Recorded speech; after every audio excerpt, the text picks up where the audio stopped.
Audio Jungle.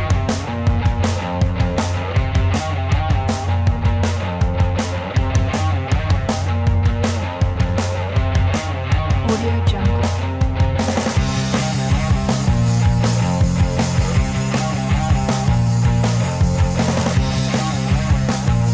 Audio Jungle. Audio Jungle. Audio Jungle.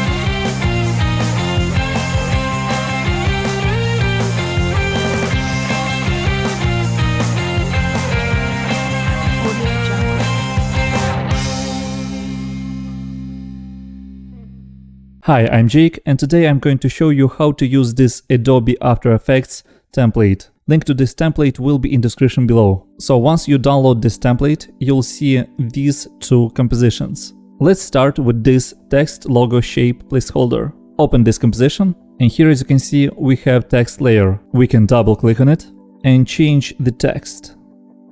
As well as you can change to any font you want.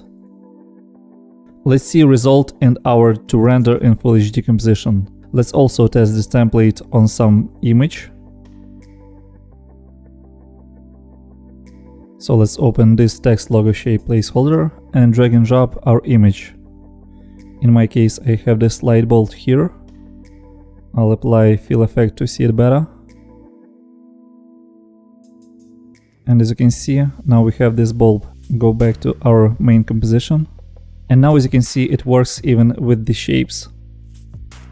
Maybe move it up. So my advice is to use the shapes with alpha channel. So your logo or shape would have these empty parts.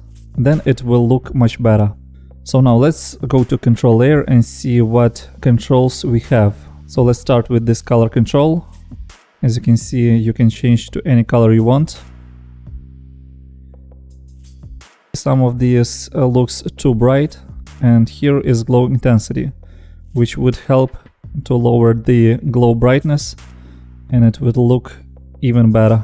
And this is the default values which I've used. So if you change some of these and want to go back and not press Ctrl Z every time, you can just type this default value which I've used.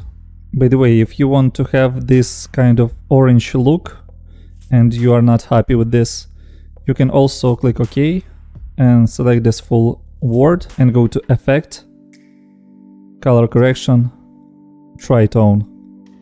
In this way you can manually adjust to any color you want and it will be uniformed color, as also you can copy and paste to the reflection. But I recommend to not use this tritone effect, because in this way I've made template to have a much more of color complexity. In my opinion it looks more interesting.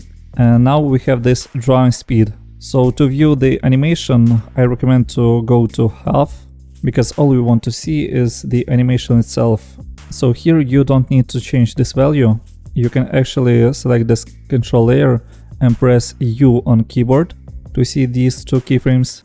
And if you select one of them and drag it over like here to the left, you will increase the speed of animation.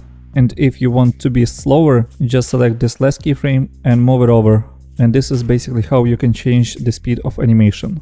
So let's cut it to this moment to see our preview. I press 0 on numpad to see our preview. As you can see, smaller shapes are feeling way slower and these bigger ones are feeling way faster. And I've designed this template in such a way so all the animation will end up roughly at the same time. So this is how you can change the drawing speed. You can also change the complexity. Let's set it to full to see it better. So complexity is basically, you can see that here you have these bright spots and these darkened spots. And if you lower this value, you'll get much more of these patterns. And if I set to 100 or 115, we'll get more unified look. I'll set it to 55. Shimmer speed is basically, if we are set this shimmer opacity to 100, you'll see this kind of shimmer, I guess, shine. And with this shimmer speed, we can change how it will glow over your shape or text. So once again, let's set it to high value to see it better. I'll set it to 150 and we will set to half, so it would pre-render faster. Now as you can see, we have this shimmer which covers our shape and it's a lot faster than it was. So let's take a look. You can see that we have pretty violent shimmer. I've designed this template in such a way so you would not have to change these values. I just explained all of these controls so you would know how you can tweak the look if you want to have something different. So shimmer amount, if we will lower this value, it will disappear. A sparkling speed is basically these bright spots will move over your shape. So let's take a look. I'll set it to 15. So as you can see, it already have the movement in hot spots. So let's preview. As you can see, it's like shining through. And with this add line 2, if you click on this checkbox, it will add a line. And if you disable both of them, you'll get only this one line around your shape. You can also change this line intensity. If you want to have this one line look, you can make it brighter. Then we have this reflection on floor. So we can disable from here. And cool part is that it's completely transparent and you can render with the alpha channel and drop on any footage which you want. So let's enable this reflection on floor. We have reflection position, then reflection opacity, reflection blur, reflection rotation.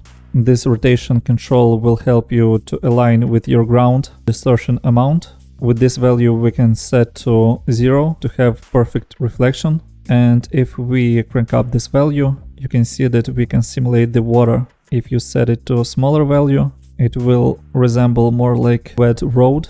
You make it bigger, as you can see, it more resembles like water. And you might want to have some animation in the water. So let's set it to half. And if you set it to 750, and this kind of reflection will resemble the water in your shot. Just play around with the speed and distortion size to get the reflection exactly how in your footage if you have water in your scene.